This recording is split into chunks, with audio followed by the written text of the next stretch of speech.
লেনদেন, জীবন চলার পথে আমরা উপার্জন মানেই লেনদেন। যে আমরা যেভাবে উপার্জন করি, চাকরি বলেন, ব্যবসা বলেন, ক্ষেত বলেন, খামার বলেন, জমির কেনা বেচা বলেন, প্রতিনিয়ত আমরা জীবন চলতে উপার্জন করতে গিয়ে যাই করছি সবকিছু লেনদেন কিনা? কথা বলেন না। এই লেনদেনের মধ্যে হালাল কোনটা, হারাম কোনটা, জায়েজ কোনটা, না জায়েজ কোনটা, বৈধ কোনটা, অবৈধ কোনটা, এটা সংশোধন করা আপনার জন্য লাজম, বাধ্যতামূলক। এটা আপনার ইসলাহের অংশ, এটা আপনার তাজকিয়ার অংশ, এটা আধ্যাত্মিকতা, এটাই তরিকত, তরিকতের এটাও একটা অংশ। ইমাম মুহাম্মদ রহমতুল্লাহ আলাই জগৎ বিখ্যাত ইমাম ছিলেন। ইমামে আজম আবু হানিফা রহমতুল্লাহর শ্রেষ্ঠতম শাগরিদ ছিলেন ইমাম মুহাম্মদ, জগৎ বিখ্যাত আলেম। 3 জন খলিফা বাদশাহ ওনার ছাত্র ছিলেন, এত বড় আলেম ছিলেন। এই উনাকে একবার উনার জামানায় উনি ইসলামের প্রায় সকল বিষয়ে কিতাব লিখছেন। তো উনারে একদিন বলছে, হুজুর তাসাউফ, আধ্যাত্মিকতা, সুলুক, এই বিষয়ে আপনি কোনো কিতাব লিখলেন না? বললো, হ্যাঁ লিখছি তো। বলছে, কই, কোথায়?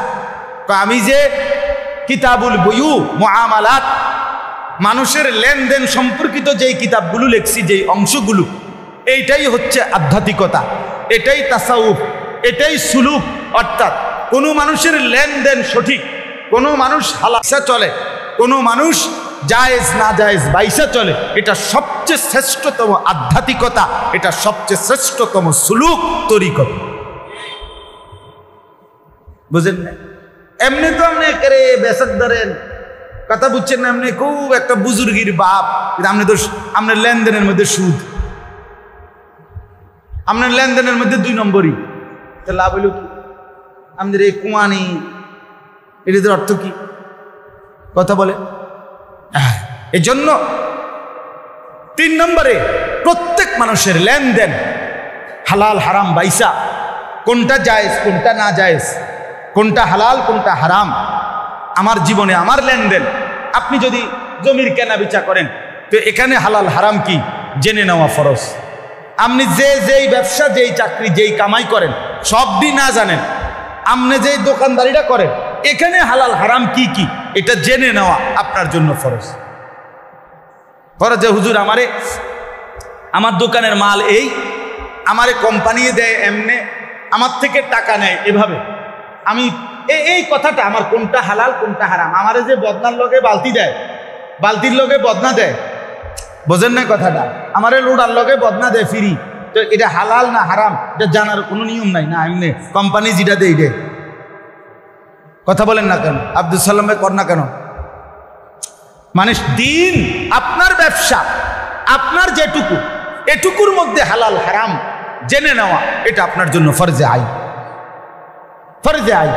জমির লেনদেন, এই যে আমাদের সমাজে অহরহ আপনার বন্ধকের যেই নিয়মটা চলে আমাদের সমাজে, কোনো গুনাহ 1000 বছরও যদি চলে, তারপরও গুনাহ গুনাই, হারাম হারামই।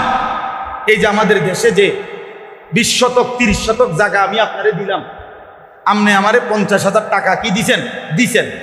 এর নিয়ম কি? বন্ধকের নিয়ম হইল, আমাকে দেশের নিয়ম হইল, যতদিন পর্যন্ত আমি এই টাকা শোধ করতে না পারবো, ততদিন পর্যন্ত ওই বেটা জমি এটা কি করে? চাষাবাদ করে ভোগ করে। এটা 100 হারাম, 100 হারাম, 100 হারাম, হারাম হারাম হারাম, এটা হারাম ব্যাপার। এটার থেকে যে টাকাটা কামাই খায়, হারাম খায়,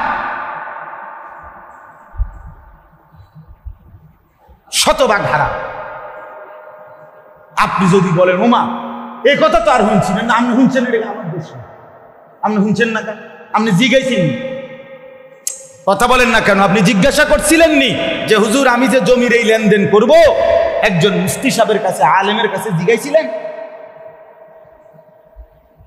যদি বলেন না জিজ্ঞাসি, উনি আমারে হালাল কইছে, তো হে হুজুর রে এখন আমরা কোন, তার বিচার আমরা মিললে করি, সেই হে হুজুর কেডা? ফয়েজ ভাই নাকি? বলেন, জিজ্ঞাসাই তো করেন না। আর রাখো হুজুরে, হুজুরের কথা ধরলে চলতো না, সব কথা হুজুরের ধরে ফাটতা না। আরে বাপরে পণ্ডিত মাতবুরি, হ্যাঁ, জিন্দিগি মানে চা দোকান, জীবন মানে বন বিড়ি, এই কদ্দুরে খাইয়া দাইয়া যাপ জীবন কাটাইলাম, এটাই জীবন। এই ভাত মাছ চাল ডাল ফাঙ্গাস তেলাফিয়া এই জীবন? আস্তাগফিরুল্লাহ। কবর, আখিরাত, পরকাল, এরপরে গাছের ফল এখনো পরিপক্ক হয় নাই, বেচা লাইলেন কারে জিগায়া? পুকুরের মাছ আপনি দেখেনও নাই, আপনার কোনো আন্দাজও নাই, আপনি কি সবটা মাইপা কেমনে হালাল পন্থায় বেচা কিনা করতে হয় সম্পূর্ণ আন্দাজের উপরে বিক্রি করে ফেললেন। তো এটা হালাল হলো না হারাম হলো জিজ্ঞেস করছিলেন? এর কি কোনো মাসালা নাই? এটার কি কোনো নিয়ম নাই? এই জন্য বাপ মুআমালা 3 নাম্বার, লেনদেন সংশোধন করা চাই, ঠিক করতে হবে লেনদেন। 4 নাম্বার মুআশারাত, পারস্পরিক আচরণ।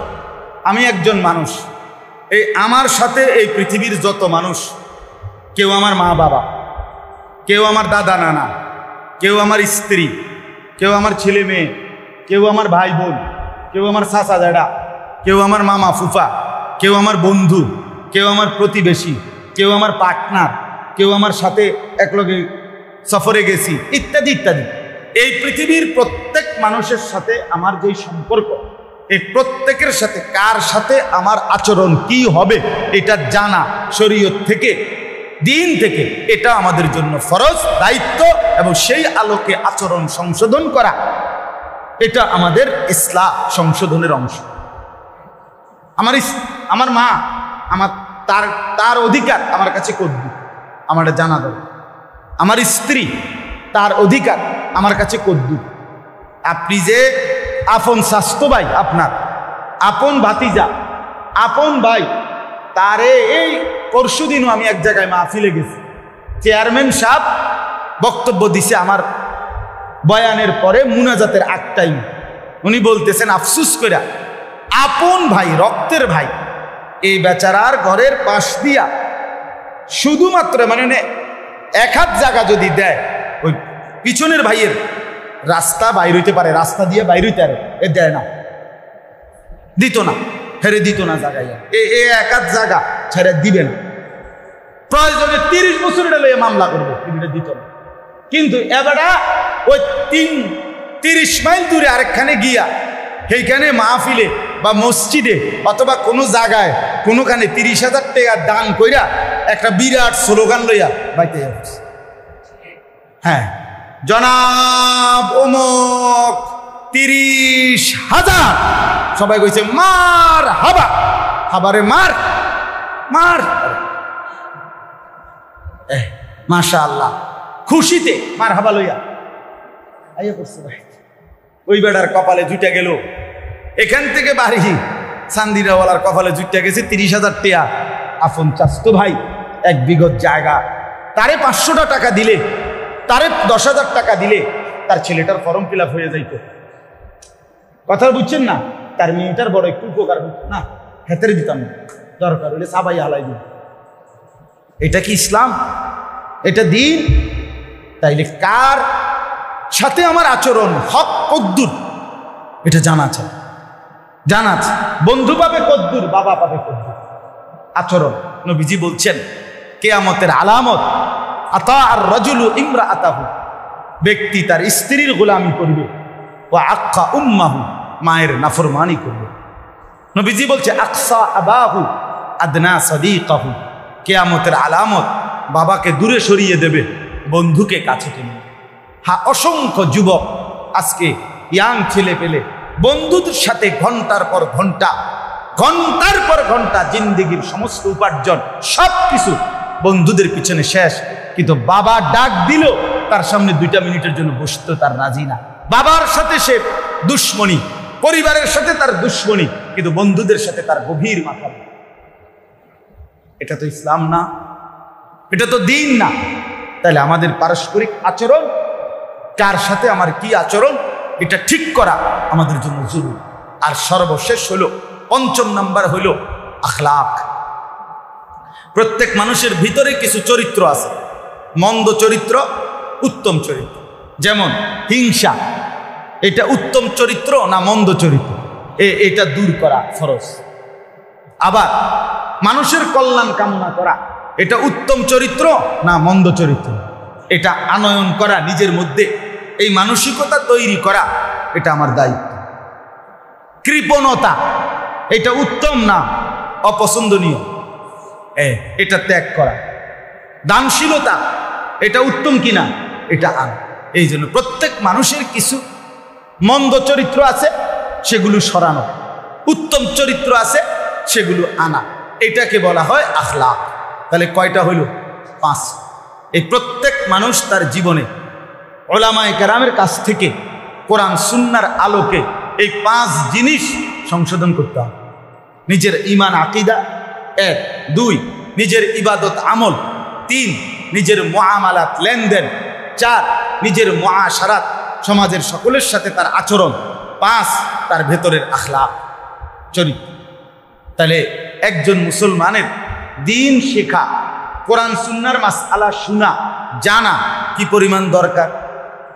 আমাদের দেশে মাহফিল, বছরে একবার মাহফিল হইয়া 2 বার হইলেই অনেকের মাথা ব্যথা। এত ওয়াজ দিয়ে করে কি? এত ওয়াজ দিয়া ঘাস কাটে, এত ওয়াজ দিয়া ঘাস কাটে।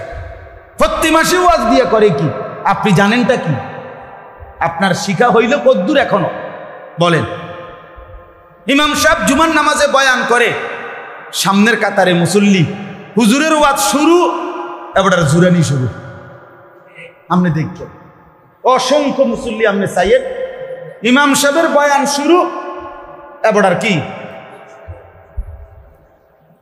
এরকম করে বর্ষি দিয়া মাছ ধরে বইয়া। ইমাম সাহেবের ওয়াজ শেষ, এবার জুরানি শেষ। এবার আপনি যদি জিজ্ঞাসা করেন, চাচা আর জুরাইতেন না? বলবে জুরাইলাম হইলে, কিন্তু হুজুরে তো ওয়াজ শেষ করে দিছে, এটা হুজুরের দোষ। হুজুরে ওয়াজ থামাইল কেন? হুজুরে যদি ওয়াজ চালু রাখতো তাহলে উনি আরো জুরাইল। তাহলে আপনি কি শুনলেন? দিন কি শিখলেন? বাপ, আমার অনুরোধ আপনাদের কাছে, আরেকটু কাজে লাগান হায়াত, জিন্দেগি আরেকটু কাজে লাগান। এত খামখেয়ালি মনে করেন না, এত চালাক মনে করেন না বাপ, এত চালাক মনে করেন। ইসলাম শুধুমাত্র একটি আমল, 2টি আমলের নাম ইসলাম না, পুরা দিন মানার নাম ইসলাম, পুরা দিন মানার নাম মুসলমান। আখিরাতে রব্বুল আলামিনের কাছে পুরা দিন বুঝাই দিবে, ঘন্টা মিনিট সেকেন্ড হায়াতের বুঝাই দিবে। আল্লাহ তাআলা কোরআনে বলছেন, ফালা তাজলিমু ফীহিন্না আনফুসাকুম। বান্দা, মাস আমার, বছর আমার, সপ্তাহ আমার, দিন আমার, ঘন্টা আমার, সেকেন্ড আমার, মিনিট আমার, আমার দেওয়া সময়ে নিজের উপরে গুনাহ করে নিজের উপরে জুলুম করো না, নিজের বরবাদ করো না। আমি বান্দা সময় দিছি লম্বা, হায়াত দিছি লম্বা, কিন্তু আমি কসম বান্দা, আমি কিন্তু ছেড়ে দেব না। আমার সেকেন্ড, প্রতি সেকেন্ডের হিসাব আমি নেব, প্রতি মিনিটের হিসাব আমি নেব, আমার এই হিসাব দিতেই হবে। তুমি এটা তামসা মনে করো, বিকালবেলা এটা ফালতু টাইম, রাত্রেবেলা ভাত খাইবার পরে এটা বেহুদা টাইম, আপনি বইয়ে বইয়ে মোবাইল টিপবেন আর বেডি চাইবেন আর নাচ গান দেখবেন, এই সময়ের কোনো দাম নাই। এটা আপনার আব্বার সময়, হ্যাঁ সময়, এটা আপনার আব্বার, এটা আপনার দাদার সময়, সময় কার? আপনাকে জবাব দিতে হবে না? এই আয়াতটা শুনেন এইবার, তাইলে আমার কথা শেষ। এই আয়াত আল্লাহ তাআলা বলেন, ওয়াহুয়াল্লাযী জাআলাল লাইলা ওয়ান নাহারা, তিনি আল্লাহ যিনি বানিয়ে থাকেন আল লাইলা ওয়ান নাহারা, রাত এবং দিন। তাহলে রাত এবং দিন কে বানান? আল্লাহ। তাহলে প্রতি মিনিট, প্রতি সেকেন্ড পরিবর্তন করে কে? ইউকাল্লিবুল্লাহুল লাইলা ওয়ান নাহার। আল্লাহ বলেন, আল্লাহই রাত এবং দিন পরিবর্তন করে থাকেন, পরিবর্তন করে থাকেন। আল্লাহ বলেন, তিনি আল্লাহ যিনি রাত এবং দিন বানান, খিলফাতান, কিরকম বানান? পর্যায়ক্রম, ধারাবাহিক, বাই রোটেশন, একবার রাত একবার দিন, একবার রাত একবার দিন, একবার রাত, একবার দিন। এর কোনো ব্যতিক্রম আছে? কথা বলেন, এর পরিবর্তন আছে? আপনাদের আমাদের কারো সুবিধার জন্য, অসুবিধার জন্য একসাথে 48 ঘন্টা রাত থাকার সুযোগ আছে? 72 ঘন্টা দিন সুযোগ আছে কি কোনো? আল্লাহ বলেন অহুয়াল্লাযী জাআলাল লাইলা ওয়ান নাহারা খিলফাতান, তিনি আল্লাহ যিনি রাত এবং দিনকে বানান। খিলফাতান মানে পর্যায়ক্রম, ধারাবাহিকভাবে, বাই সিরিয়াল, একবার রাত একবার দিন, একবার রাত একবার দিন। এখন প্রশ্ন হলো, আল্লাহ বলেন যে যদি আমাকে প্রশ্ন করো, আল্লাহ আপনি রাত কেন বানান, আপনি দিন কেন বানান, এই সময় কেন দিলেন, এই হায়াত কেন দিলেন, জীবনের এই ঘন্টা মিনিট সেকেন্ডগুলো কেন বদলাচ্ছেন? আল্লাহ বলেন দুই উদ্দেশ্যে। এক, লিমান আরাদা আন ইয়াযাক্কারা, যারা আমি আল্লাহকে স্মরণ করতে চায়, আমার জিকির করতে চায়, আমার বন্দিগি করতে চায়, আমার গোলামি করতে চায়, আমি তাদের জন্যই রাত বানাই, তাদের জন্যই দিন বানাই। কোনো সিটার, বাটপার, কোনো সুদখোর, ঘুষখোর, হারামখোর, কোনো নাফরমান, বেহায়া, পাপী, খোদার কসম আল্লাহ বলেন এই সমস্ত সিটার বাটপারের জন্য আমি রাত দিন বানাই নাই, আমার গোলামি, আমার বন্দিগি করে নেওয়ালা বান্দাদের জন্য বানাচ্ছি। ওয়াহুয়াল্লাযী জাআলাল লাইলা ওয়ান নাহার খিলফাতান লিমান আরাদা আন ইয়াযাক্কারা, যারা যারা আমি আল্লাহর গোলামি করে, জিকির করে, আমাকে সেজদা করে, রাত যদি আমি না আনি, আমার বান্দা তাহাজ্জুদ পড়বে কেমনে? সকালের সূর্য যদি আমি না উঠাই, আমার বান্দা ইশরাক করবে কেমনে? দ্বীপ প্রহর যদি আমি না বানাই, আমার বান্দা যোহর পড়বে কেমনে, আসর পড়বে কেমনে? সূর্য যদি আমি না ডুবাই, মাগরিব হবে কিভাবে? এই জন্য রব্বুল আলামিন বলে সময় বদলাই, রাত আনি, দিন আনি, সবগুলো ঘন্টা মিনিট সেকেন্ড আমি রব্বুল আলামিন আমার বন্দিগির জন্য। লিমান আরাদা আন ইয়াযাক্কারা, যারা যারা আমি আল্লাহকে জিকির করতে চায়, স্মরণ করতে চায়, তাদের জন্য। হ্যাঁ, দুনিয়ার অনেক মানুষ আয় মুসলমান, অল্প কিছু সম্পদের মালিক, দুই চারটা দুনিয়ার লাইনের কিছু পড়ালেখা করে শুদ্ধ কথা বলে, হুজুররা করে কি, মাদ্রাসায় হয় কি, মোল্লা মুন্সিরা করেটা কি, ওদের কাজটা কি, ওদের দ্বারা উপকার কি হচ্ছে দেশের, জাতির, ওদের দ্বারা? আরে বেটা, ওদের দ্বারা পৃথিবীর স্বাভাবিক এই গতি, আসমান এবং এই জমিনের এই পর্যায়, রাত্র দিনের এই আবর্তন, আল্লাহকে যারা ডাকে, কোরআন যারা পড়ে, সেজদা যারা করে, খোদার কসম তাদের কারণেই পরিবর্তন হচ্ছে, তোমার বাপ দাদা 14 গোষ্ঠীর কারো কারণে নয়, গোলামির কারণে, সেজদার কারণে।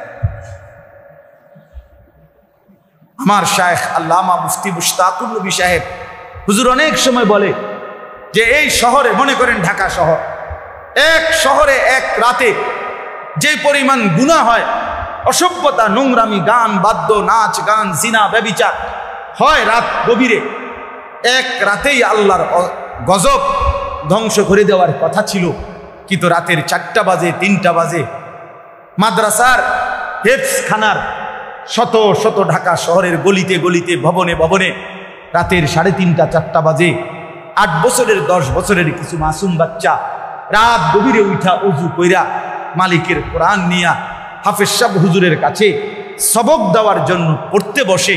খোদার কসম আল্লাহ তখন আরশে আজিম থেকে বলে যে হায়, নাফরমানদের নাফরমানির কারণে আমি তো চেয়েছিলাম আযাব দিয়ে ধ্বংস করে দিতে, কিন্তু তোরা জেগে গেলি, আমার কোরআন নিয়ে বসে গেলি, তোদের বরকতে আমি আযাব তুলে নিলাম, তোদের বরকতে আমি আযাব তুলে নিলাম, তোদের সেজদা, তোদের গোলামি আমার পছন্দ হয়েছে, এদের বরকত। এজন্য দিনকে ভালোবাসেন, মাদ্রাসাকে ভালোবাসেন, কোরআনকে ভালোবাসেন, বাপ উলামায়ে কেরামকে ভালোবাসেন, আল্লাহর সাথে আখিরাতের সাথে সম্পর্ক বাড়ান।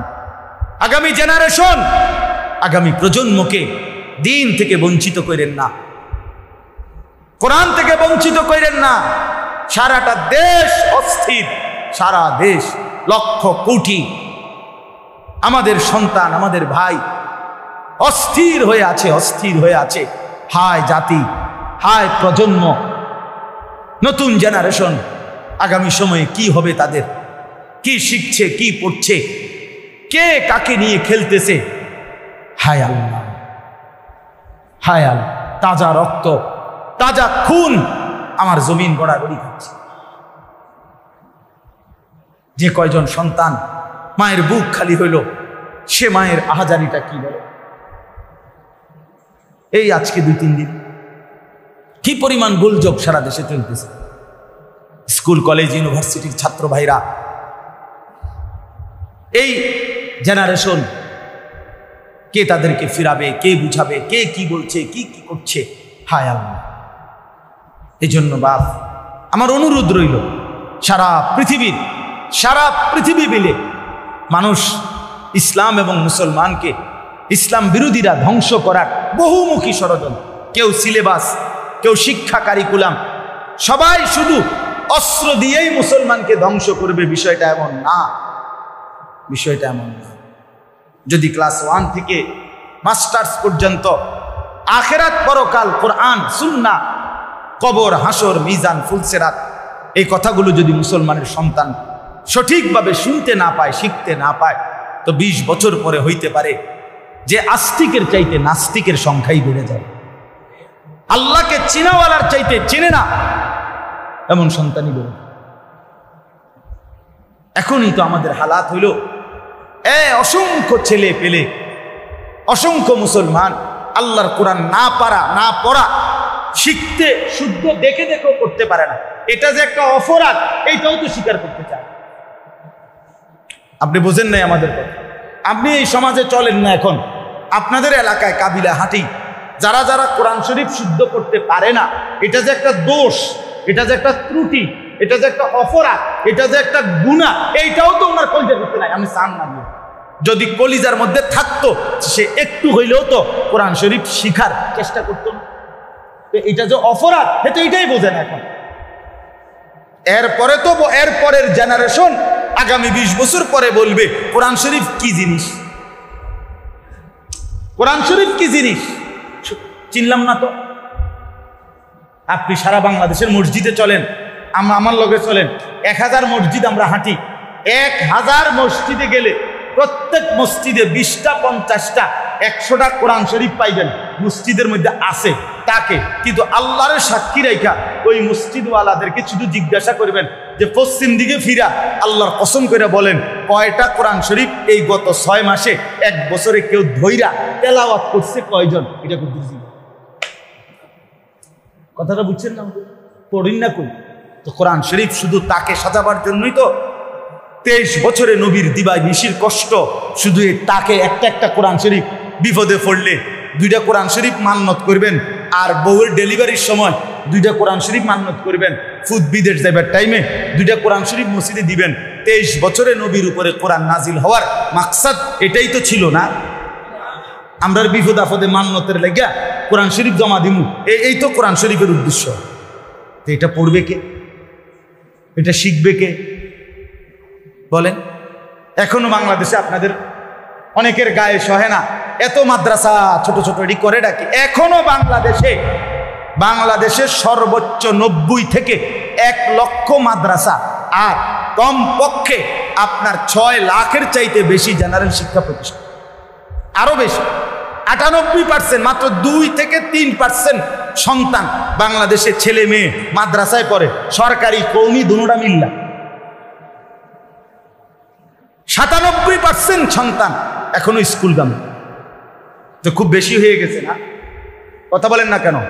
মাদ্রাসা খুব বেশি হয়ে গেছে, মসজিদ বেশি হয়ে গেছে, হুজুর খুব বাইরে গেছে নাকি? তা হুজুরের যন্ত্রণায় আপনারা মরিয়ে যেতেছেন নাকি?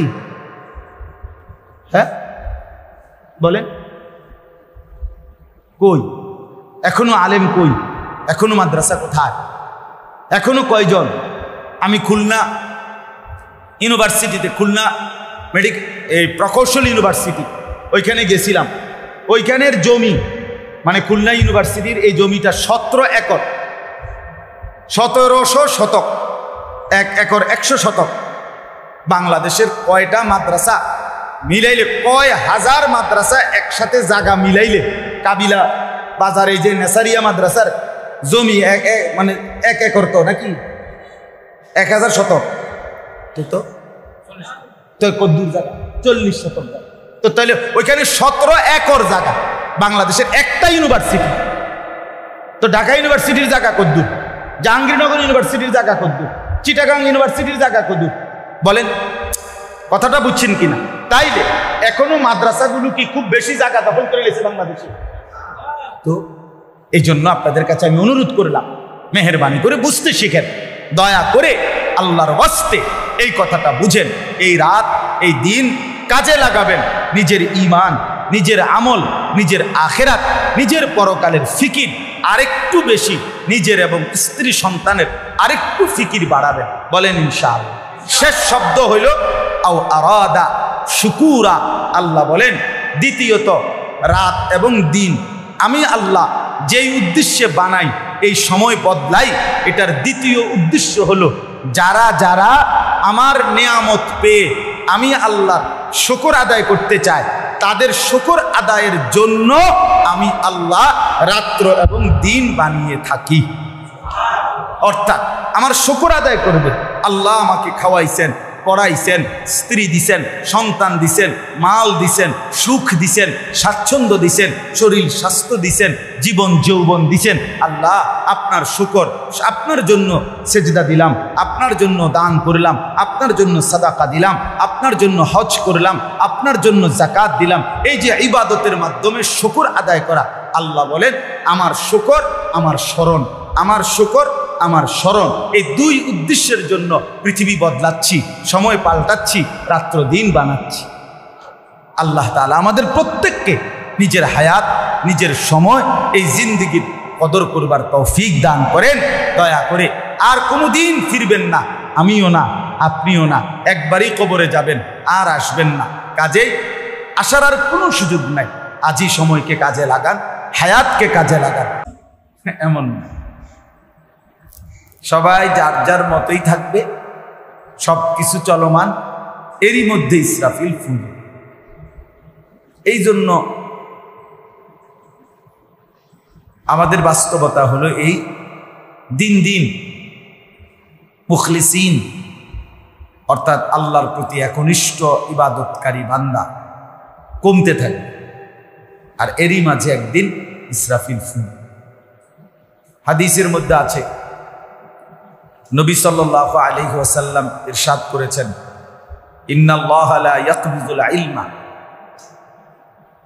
নিশ্চয়ই আল্লাহ তাআলা ইলমকে কোরআন সুন্নাহর জ্ঞান ইনতিজাআন ইয়ানতাজিউহু মিনাল ইবাদ বান্দার অন্তর থেকে ছিনিয়ে নেবেন না ওয়ালাকিন ইয়াকবিজুল ইলমা বিকবজিল উলামা বরং আল্লাহ তাআলা ইলম উঠিয়ে নেবেন ওলামায়ে কেরামকে উঠিয়ে নেয়ার মাধ্যম অর্থাৎ এমন হবে না যে একদিন আজকে বুধবার 10 লক্ষ আলেম পৃথিবীতে আছে কালকে বৃহস্পতিবার ওই মানুষগুলো আছে কিন্তু তাদের ভিতরের ইলম এটা নাই এমন না বরং আল্লাহর নবী বলেন ধীরে ধীরে ওলামায়ে কেরাম আল্লাহ তাআলা উঠিয়ে নেবেন আস্তা আলেম কোরআন সুন্নাহর জ্ঞান আমলওয়ালা মুত্তাকি ওই মানুষটাই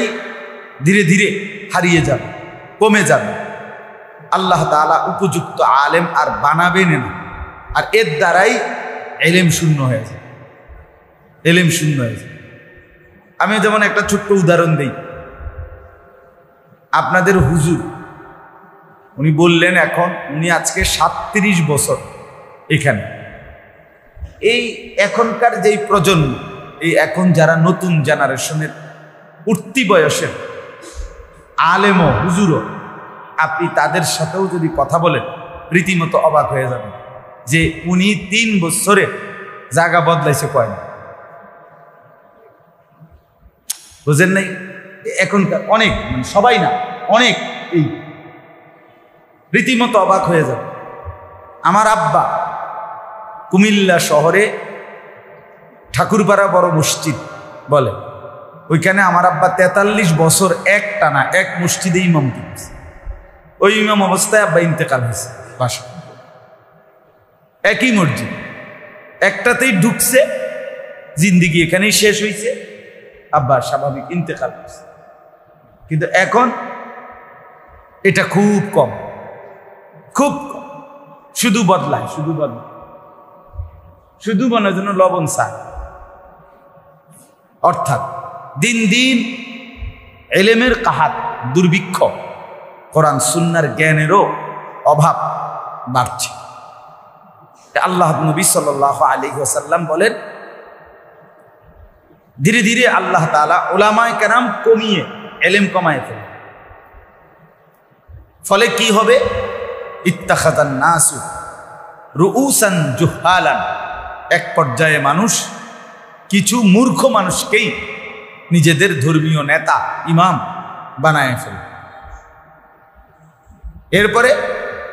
এরপরে তাদের কাছে দ্বীনি ইলমের বিভিন্ন বিষয়ের মাসআলা ফাসুইলু, তাদেরকে জিজ্ঞেস করবে, ফাআফতাউ বিগাইরি ইলমি,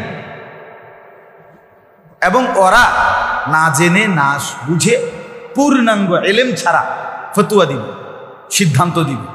ফাযাল্লু ওয়া আযাল্লু, ফলে তারাও গোমরাহ হবে, জনসাধারণকেও গোমরাহ করে দিবে। তাইলে দিন দিন যত বাড়বে এভাবেই হবে। অর্থাৎ মানুষ যাকে তাকেই মাসআলা জিজ্ঞেস করবে, যাকে তাকেই সিদ্ধান্তদাতা মনে করবে। উপযুক্ত আলেম, কোরআন সুন্নাহর যথোপযুক্ত জ্ঞানী, তার দ্বারস্থ হওয়া, তার কাছ থেকে জিজ্ঞেস করে একটু কষ্ট করে জেনে নেওয়া, এই মানসিকতা দিন দিন কমে যাচ্ছে। সবাই ফতোয়া দিচ্ছে, সবাই সিদ্ধান্ত দিচ্ছে, সবাই মন মতো। বিশেষ করে এই মোবাইল ফেসবুকের জামানা, যার কাছে একটা বড় মোবাইল আছে উনি একজন মুজতাহিদ, উনি একজন পণ্ডিত, উনি একজন মুফতি, উনি একজন দেশ জাতি সমাজ বিশ্লেষক, উনি গোটা পৃথিবীর সকল বিষয়ের পরামর্শদাতা, উনি রীতিমতো বুদ্ধিজীবী, মানে বুদ্ধির সাগর, বুদ্ধির পাহাড়। দেখে এই ইয়াং বয়সী যারই মোবাইল আছে তার কাছে বুদ্ধি আছে, মানে বিভিন্ন কিছু জাতিকে বুদ্ধি পরামর্শ সরবরাহ করতেছে। তো নিজের চেহারা, সুরত, নিজের ইমান, আমল, জিন্দিগি, তার কোনো খবরও নাই, হদিস, শুধু মানুষকে বুদ্ধি দিচ্ছে। নিজের যে পরিবর্তন দরকার, নিজের সংশোধন দরকার, এটার প্রতি খুব বেশি গাফলত আমারও আপনারও, বেশিরভাগ মানুষ।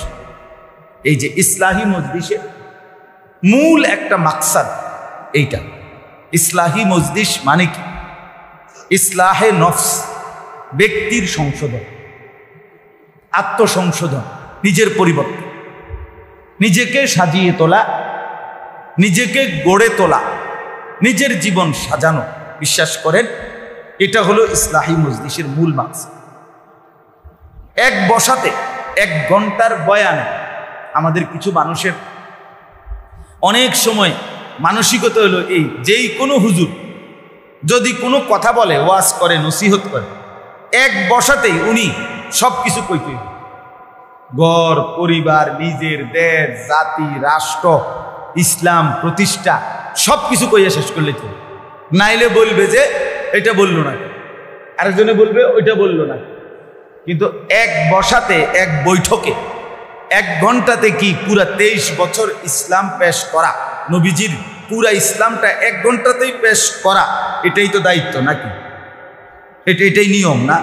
এটাই যদি নিয়ম হয়তো তো নবীজি 23 বছর লাগাইলেন কেন? তিনি তো 1 বসায় শেষ করা উচিত ছিল, ঠিক কিনা বলেন না?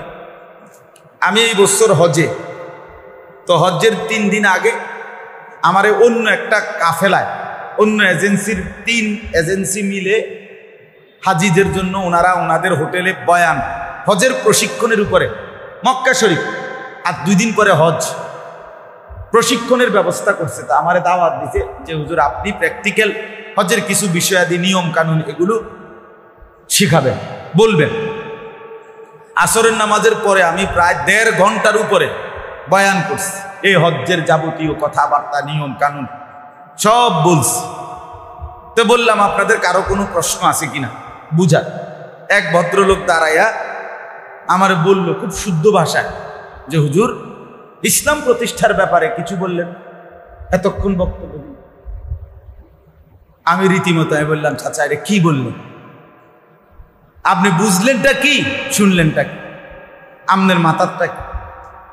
এইটা হজ্জের প্রশিক্ষণ, 2 দিন পরে হজ। আমরা আছি এখন মক্কার হোটেলে, আমারে আনছে এখানে হজ্জের বিষয়টাকে 5 দিনের যা যা এগুলো বলার জন্য। আমি বুঝি এখানে এই সৌদি আরব মক্কা শরীফ আমরা হোটেলে এনে বৈশা ইসলাম প্রতিষ্ঠার কথা বললাম না কেন? তো এইটা কি, এই যে হজ এটা অন ইসলামিক কার্যকলাপ নাকি? এটা কি বুঝলেন? মানে এই যে মাথা মানসিকতা, এক একজন এক একটা মাথার মধ্যে আগে ঢুকাইয়া রাখছে, আর তার খেয়াল হইলো এইটা কয়নি, এটা যদি কয় হয় ঠিক, বুঝেন না? একজনে বলবো এখানে বৈশা ইনশা, আরেকজনে বলবো, শ্রোতারা বলবো আল্লাহ, দুইজনে মিললে কয় ইনশাআল্লাহ, বাগাবাগি বাগাবাগি করে ইনশাআল্লাহ। ফলে কি দাঁড়াইলো, বক্তা সাহেবেরও ইনশাআল্লাহ হয় নাই, শ্রোতা সাহেবেরও ইনশাআল্লাহ হয় না। কারণ উনি তো কইছে ইনশা, সাহেবটা কইছে কি আল্লাহ, তো তো ইনশাআল্লাহ কই হইল না, ওনা ইনশাআল্লাহ পুরা কইল না, শ্রোতা ইনশাআল্লাহ কি, উনি কইল ইনশা, হেরা কইল কি, তো এটা ইনশাআল্লাহ হইছে, আমার ইনশাআল্লাহ পুরা হইছে, আপনাদের ইনশাআল্লাহ পুরা হইছে।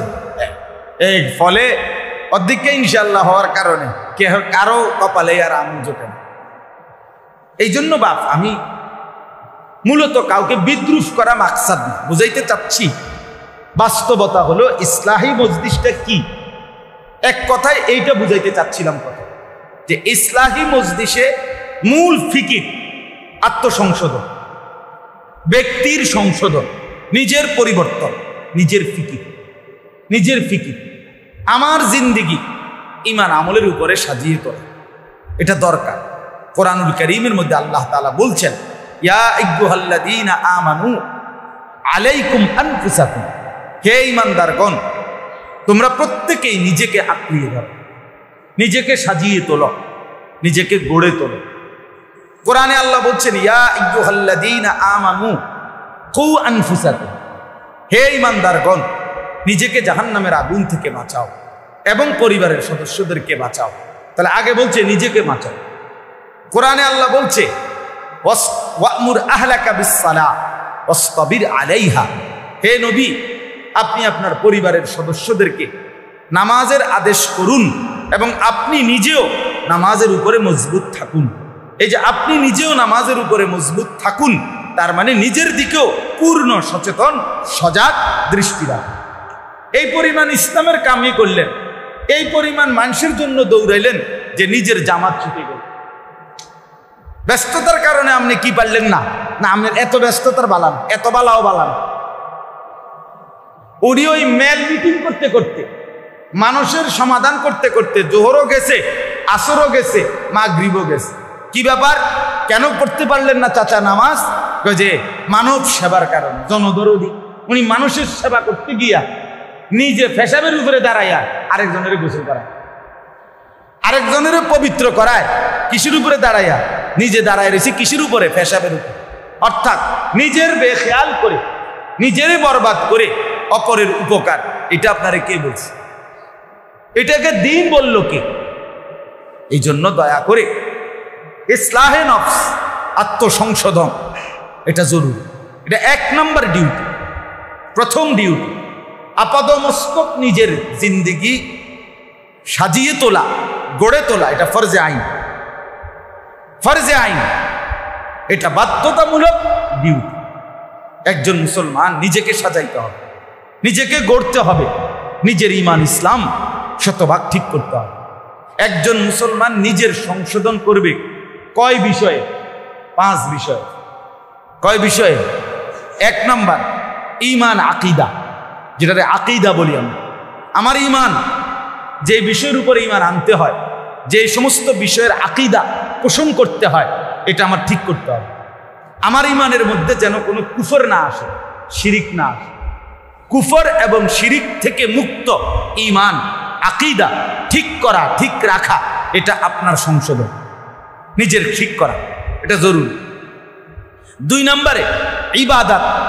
আমার উপরে যতগুলো আমল, ওযু, গোসল, নামাজ, রোজা, হজ, যাকাত, জিকির, তেলাওয়াত, তাসবিহ, তাহলিল, দান, সাদাকা, ঈদ, কুরবানি, যত কিছু আমল ইবাদত, এই আমলগুলো বিদআত মুক্ত, কুসংস্কার মুক্ত, আল্লাহ এবং তার রাসূলের খেলাফ থেকে মুক্ত, এরকম হচ্ছে কিনা সহি সঠিক, এটা সংশোধন করতে হবে, ঠিক করতে হবে, ঠিক করতে হবে। আপনি নামাজ তো পড়েন ঠিক, কিন্তু সূরা কেরাত অশুদ্ধ। আপনি নামাজ তো পড়েন ঠিক, কিন্তু রুকু সেজদা ঠিক মতো হয় না। আপনি নামাজ তো পড়েন ঠিক, কিন্তু সেজদা দিলে পিছন দিয়া 2 পাও উঠতে যায়। আমি নিজে দেখছি বহু মানুষ 2 ঠ্যাং পিছিয়ে দিয়া উঠতে যায়। যার 2 ঠ্যাং উঠে যায় একসাথে, তার নামাজ হয় না, হয় না, হয় না, দৈন্তান না। আপনার নামাজ কিচ্ছু গোড়ার ঘাস হয় না। যার সূরা কেরাত অশুদ্ধ, দোয়া কালাম অশুদ্ধ, তার নামাজ হয় না, হয় না, হয় না, তার গোড়ার ডিম হয় না, কিচ্ছু হয় না। আমি বললাম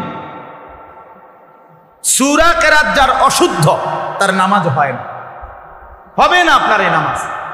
আপনার এই নামাজ থেকে আপনি আখিরাতে কিচ্ছু পাবেন না, কিচ্ছু না। আপনি যদি বলেন আল্লাহ ভরসা,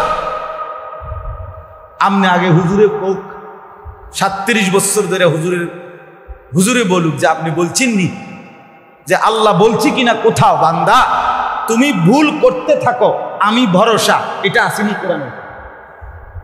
তাহলে আপনি যে কইলেন আল্লাহ ভরসা, কথা বুঝেন নাই আমার কথা?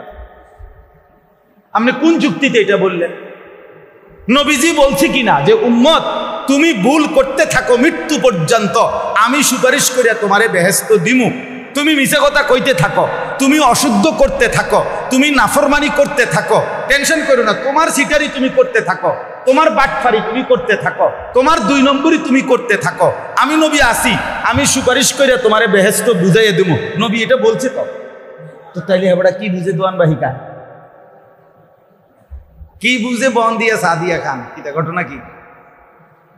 হ্যাঁ, কি ব্যাপারটা কি? মানুষে না দেখে আপনি নামাজ পড়েন, আপনার মনে না আপনি একটা সান্ত্বনা নিলেন আর আপনি নামাজ পড়েন, কিন্তু আপনার যদি তাব্বাতিয়াদা ভুল হয়, কুল হুয়াল্লাহু আহাদ ভুল হয়, রুকুর তাসবিহ সাজদার তাসবিহ ভুল হয়, আত্তাহিয়াতু ভুল হয়, দোয়ায়ে কুনুত ভুল হয়, তো আপনার নামাজ কি হইল? বলেন না, কি হইল নামাজ? শব্দটা হলো সুবহানাল্লাহ, হা বড় হা, এরপরে লাস্টে হলো হা ছোট হা, তাহলে শব্দ হলো সুবহানাল্লাহ। আপনি বলেন সুবহানাল্লাহ, সুবহানাল্লাহ, সুবহানাল্লাহ, সুবহানাল্লাহ, সুবহানাল্লাহ, কি তাই? কিচ্ছু না।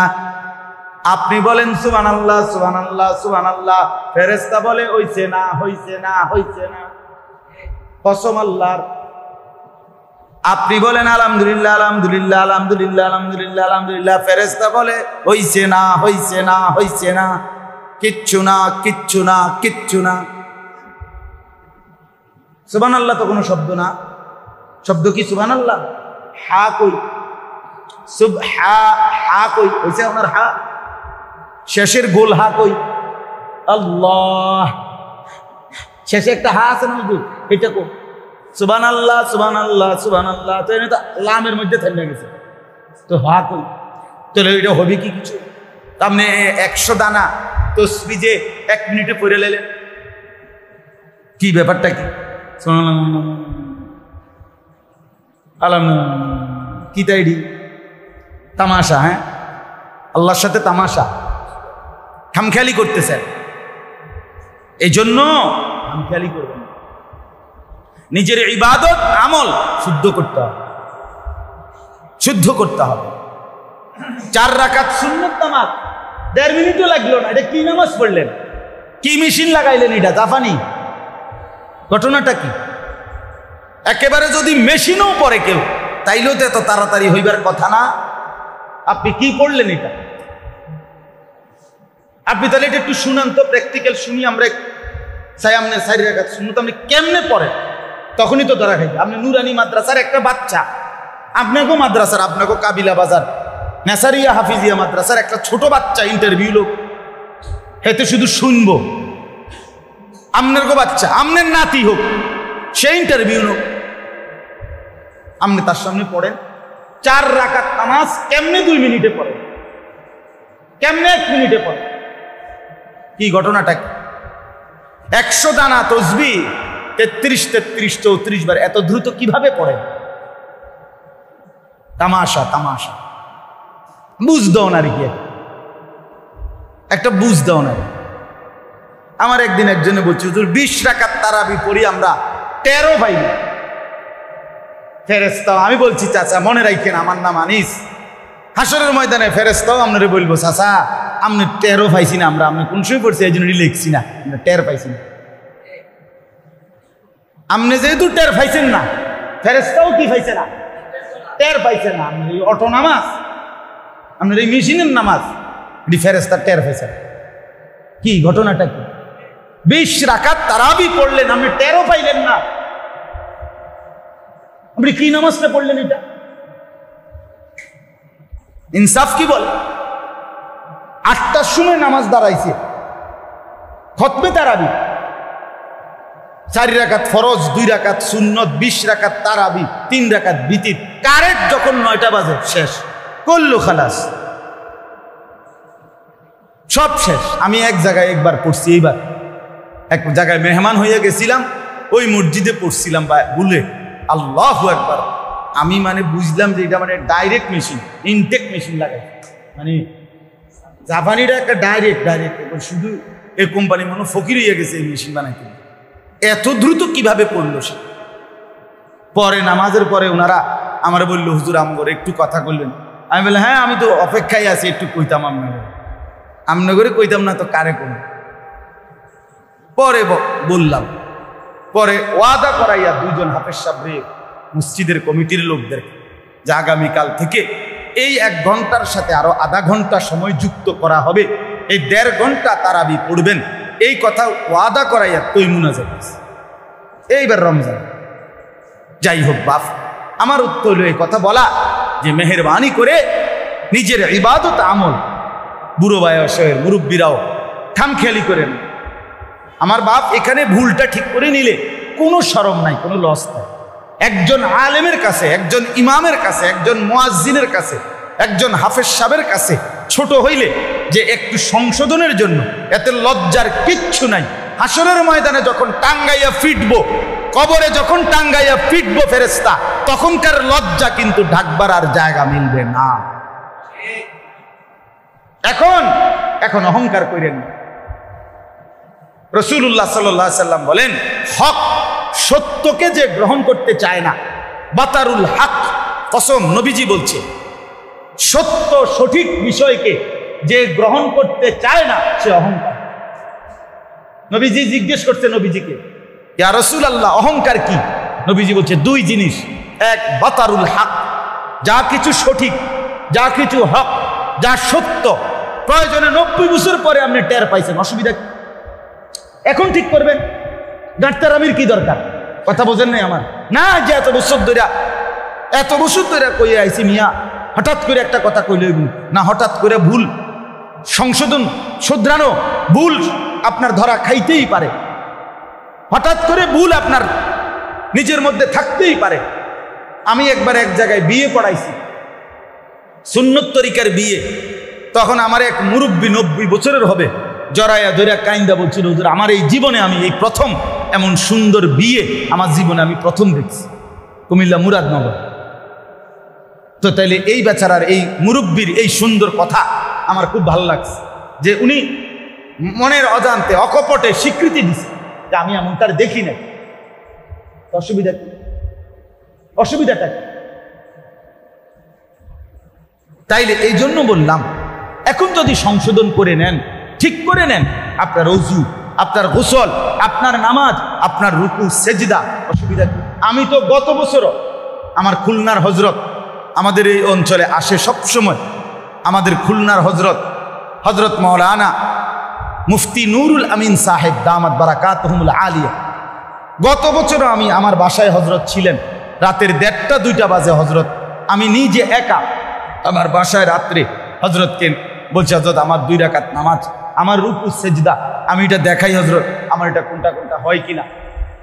তো হজরত আমার রুকু সেজদা আবারও ঠিক করে দিচ্ছে। অসুবিধা কি? এত সমস্যাটা কোথায়? এত সমস্যা কোথায়? এই জন্য বাপ ইবাদত আমল সংশোধন করা নিজের, এটা ইসলাহি মজলিসের অংশ, ইসলাহের সংশোধনের অংশ। 3 নাম্বার হলো মুআমালাত।